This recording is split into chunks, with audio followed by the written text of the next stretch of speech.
लक्ष्य शर्मा जी, उत्तराखंड से। राधे राधे। राधे राधे महाराज जी। महाराज जी, मैं शिव भक्त हूँ, शिव शिव जपता हूँ। महाराज जी, मेरा प्रश्न है कि जब आप काशी में थे तो आपने गुरु का चयन कैसे किया? अतः गुरु हमें खुद चुनते हैं। जब आप वृंदावन आए तो नाम और मंत्र आपके श्वास पर वो कैसे परिवर्तित हुआ? वैराग्य पंथ से प्रेम मार्ग में क्या पूर्व नाम जप की गणना नए पथ में जुड़ती है? इसे नई साधना मानेंगे या पूर्व की ही? कैसे बतावे तो पूरा इतिहास है बचपन से लेके अभी तक का। तो क्या कुछ शब्दों में बता देते हैं कि जैसे हम घर से निकले तो हमारी खोज हुई। तो 2-3 दिन में सबसे पहले बड़े भाई आए तो उनको कठोर जवाब देकर वापस कर दिया। फिर पिता आए। पिताजी बहुत कड़क स्वभाव के थे, कठोर स्वभाव उनका था। शासन बिल्कुल सत्य धर्मात्मा, नंगे पैर हल जोतने वाले किसान, कभी जूता नहीं पहना, कभी सिले कपड़े नहीं पहने। तो जब वो आए तो हमें लगा कि अब पिटाई होगी, क्योंकि वो बहुत कठोर स्वभाव। उनका खड़े हो जाओ, तो उनका नहीं खड़े होंगे क्योंकि तुम घर ले जाओगे। तो उनका नहीं, खड़े हो जाओ। खड़े हो गए तो बोले क्या बात है, क्यों भाग आए? तो हम भगवान का भजन करके भगवान को प्राप्त करना चाहते हैं।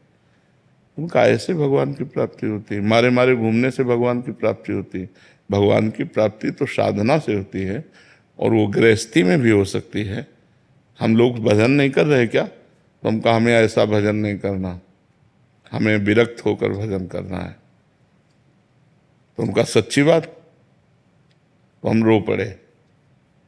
एक तो भय उनका, और दूसरा कि हमें घर न ले जाएं, हमें भगवान की प्राप्ति करनी है। पूर्व जन्म का कुछ ऐसा था कि जो हमें भगवान की प्राप्ति करने का चस्का लगा। कोई हम दुख या किसी समस्या से थोड़ी निकले। 13 वर्ष के बालक को क्या दुख, 9th क्लास में पढ़ रहे थे। तो पिताजी ने ऐसे गले लगाया, राम राम राम। वो स्वयं भक्त थे, ऐसे गले लगाया, 3 बार कहा राम राम राम, और कहा बेटा ऊसर में बैठोगे तो फूल बरसेंगे, जाओ हमारा आशीर्वाद है। लेकिन जिंदगी में अगर हमने ये सुना कि किसी माई बहन की तरफ तुम्हारी गंदी दृष्टि हुई, नहीं, गृहस्थी में चलो और भजन करो, और अगर बाबा जी बनो तो जीवन में कभी ये शिकायत हमें न मिले। तो हमका वादा करते हैं कभी शिकायत नहीं मिलेगी। तो उनका चलो हमारे साथ। और उन्होंने पहले सदगुरुदेव भगवान जिन्होंने हमें वर्ण किया अपने शिष्य के रूप में, उनके पास ले गए। और सैमसी में रहते थे, एक पर्णकुटी बना कर रहते थे। मंदिर बना, आज भी मंदिर बना हुआ सैमसी में। गुरुजी से कहा, उनका देखा, बोले कैसे आना हुआ? बोले स्वामी जी ये लड़का कह रहा हम बाबा जी बनेंगे। तो उनका कोई बात नहीं, एक छोड़ दो, 1 हफ्ते में भाग के घर आ जाएगा या तो बाबा जी बन जाएगा। 1 हफ्ते भोजन न देना और आश्रम के सब काम करवाना और कठोर नियम, और दूसरे को पेड़ा बर्फी बांट रहे हैं, हम देख रहे हैं तो हमें ना देना। लेकिन हमारे मन में आया कि हमको भगवान की प्राप्ति करनी, हमको गुरुजी दें या ना दें। 1 हफ्ता बाद उन्होंने कहा जाओ गंगा स्नान करके आओ, आज तुम्हें मंत्र देंगे। फिर उन्होंने हमको शिव मंत्र दिया। उसी शिव मंत्र के जप के और गुरुजी ने केवल हमको यही बताया कि बेटा जितना जपोगे उतना ही तुम्हारे अंदर ज्ञान प्राप्त होगा। बस हमारे को गुरुजी की वो बात बैठ गई कि मेरा काम है हर समय इसी मंत्र का जप करना। तो जब हम अपवित्र होते तो शाम सदाशिव जपते, और जब पवित्र होते तो गुरुजी ने जो मंत्र दिया था शिव भगवान का, वो मंत्र जपते। 2 साल में गुरुजी पधार गए, फिर अनाथ हो गए। क्योंकि परमार्थ का मार्ग चलना बड़ा कठिन है, कोई साथी तो चाहिए ना हमें बताने वाला। अभी 13 और 2 15 की आयु हुई तो एक संत आते थे सुखदेव आश्रम जी महाराज। उनसे हमने कहा महाराज जी हमारी जवानी और की तरफ कदम बढ़ रहे हैं और हमें हमारे गुरुजी अंतर ध्यान हो गए, हम चाहते हैं आप कृपा करें और मुझे आगे का मार्ग। फिर उन्होंने आगे का मार्ग महावाक्य और ये दिया। तो कुछ ही समय लगभग 6 वर्ष 7 वर्ष वहाँ रहे। इसके बाद गंगा का किनारा पकड़ लिया। घोर विरक्ति, 1 रुपया कभी जीवन में नहीं रखा, ना आज है हमारे पास, ना आज है और ना जीवन में रखा। जैसे जीवन में थे वैसे ही। अंतर बस ये हो गया, पहले एकांत रहते थे, अब समाज में रहते हैं। पहले भरण पोषण आकाश वृत्ति के द्वारा होता था, आज भी भरण पोषण आकाश वृत्ति के द्वारा ही होता है। किसी से मांगना नहीं, कोई यहाँ फीस नहीं, अपने आप जो आ जाए उसी से भरण पोषण सबका होता है। भगवान की कृपा से जब काशी पहुँचे तब लगा जीवन का यही स्थान है, आजीवन काशी वास करो। घाटों में वास करते थे, किसी आश्रम में नहीं। ऐसे करने का स्वभाव नहीं था। तो जो हमारे सामने आ जाता, इसलिए कई कई दिन भूखे रहने पड़ते। वो सब कष्ट सहते हुए फिर काशी में ही हमको भगवान की प्रेरणा हुई। रास कैसा होगा वृंदावन, और वहीं से विधान बना। इतने में 20 वर्ष कम से कम व्यतीत हो गए होंगे, जितनी बात बता गए सारांश में बता। फिर वृंदावन आगमन हुआ, वृंदावनेश्वरी ने कृपा की और ये उपासना दे दी। तो इसमें मूलतः भगवान की ही सब रचना है।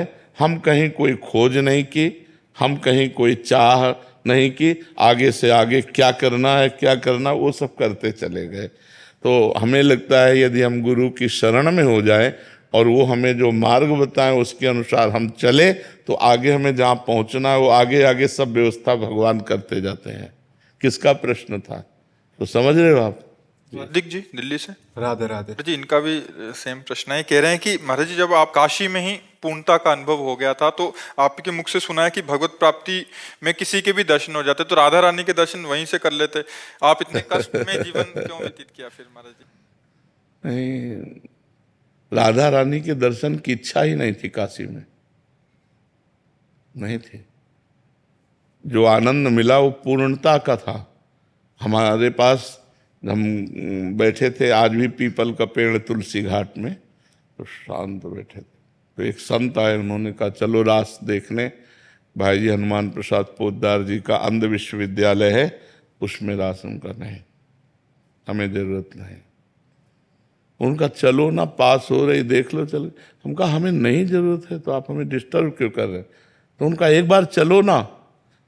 तो ऐसा लगा कि ये संत हट कर रहे हैं, तो चल देना चाहिए अंदर से भगवान।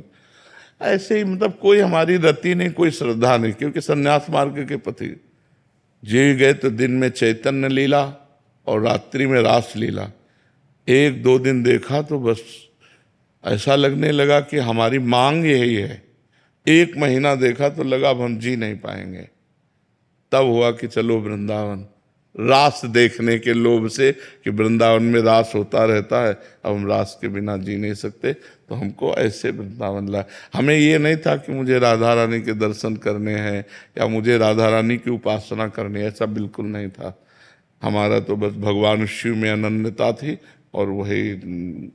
आपको शिव जी के दर्शन तो वहीं पे हो गए थे। जी। तो जैसे आपने सत्संग में बताया था, तो आपने बताया था कि जब एक बार दर्शन किसी भगवान के हो जाए तो हम चाहेंगे तो किसी भी रूप का चाह सकते हैं। हाँ। तो जब आप तो हम चाह कैसे, चाह तो वृंदावन ने प्रकट की, वही तो आपको बताना चाहते हैं।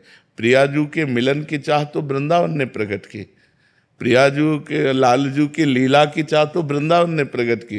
ये मेरी चाह नहीं थी, ये तो वृंदावन की चाह थी। वृंदावन की चाह विश्वनाथ जी ने प्रकट की, चलो वृंदावन। वृंदावन आए, अब वृंदावन का जब रंग चढ़ा तब ये बात आई। उसमें ऐसा नहीं होता। अच्छा है महाराज जी आ गए आप, नहीं तो हम सब तो भगवान का